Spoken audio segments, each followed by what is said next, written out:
jambo la pili, ushindi wako dhidi ya shetani umo ndani ya damu ya Yesu. Ufunuo 12 ule mstari wa 11, tunarudia tena kile kipengele cha mwanzo. Nao wakamshinda kwa damu ya mwana kondoo.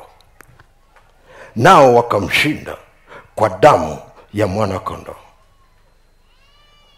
Tungezungumza kwa maeneo ya vita ambayo yatazama hapa kwenye jambo la kwanza.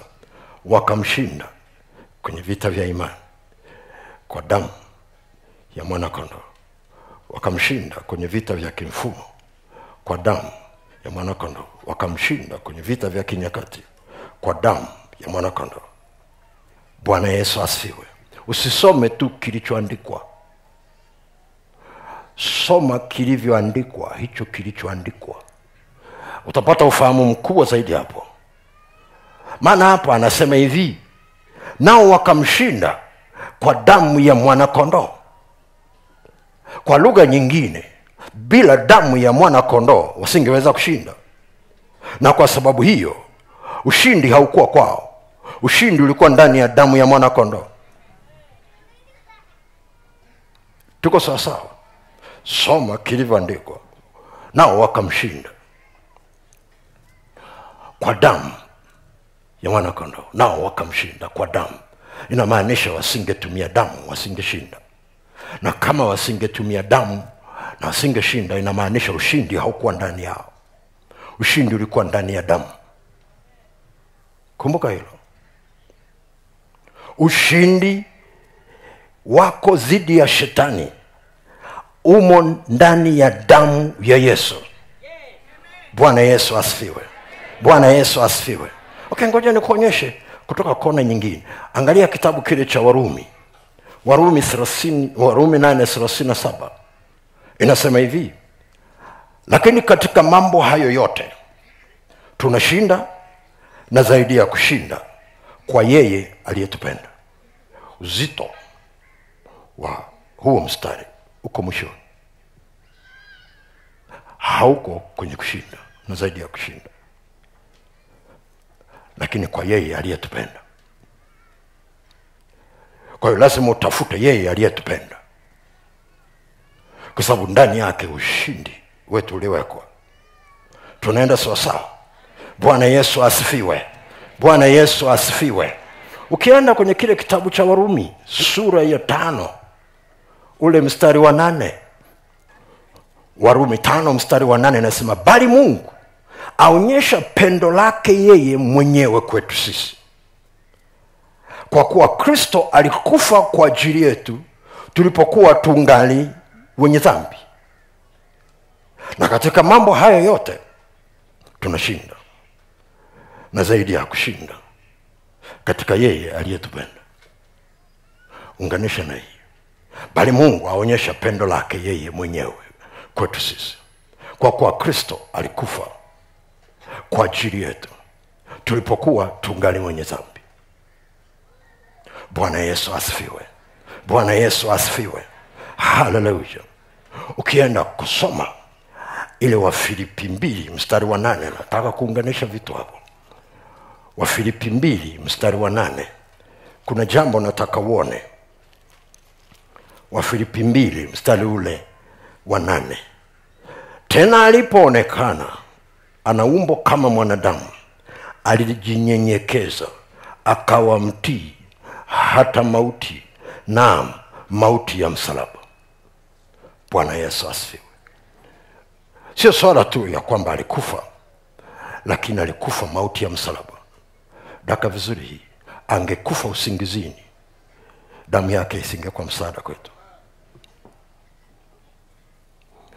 Kulikuwa na misalaba mitatu, wezi wawili. Wakati wakina Yusufu wa Arimathia walipoomba kutoa mwili wake, wale viongozi wakauliza kama amekwisha kufa, kwa sababu wasingetaka kumtoa Yesu aliye hai, wanataka kumtoa Yesu aliyekufa. Na ndio maana lazima kila wakati huo unajiuliza, unahubiriwa Yesu yupi? Aliye hai amefufuka, anadumu milele na milele, au aliyekufa. Kwa sababu Yusufu wa Arimathia alienda kumwomba Yesu. Viongozi wakakataa kumpa Yesu aliye hai. Wakasema, hebu nendeni mkacheki kama amekufa au yuko hai. Wakaenda pale, wakaenda straight, wakamkuta amekwisha kufa tayari. Wakatazama jirani zake, hawajafa wote wawili. Wakavunjwa miguu. Kwa nini walivunjwa miguu? Wafe haraka, damu ilikuwa inamiminika chini, wafe haraka. Angalia, wale waliuawa, Yesu alikufa.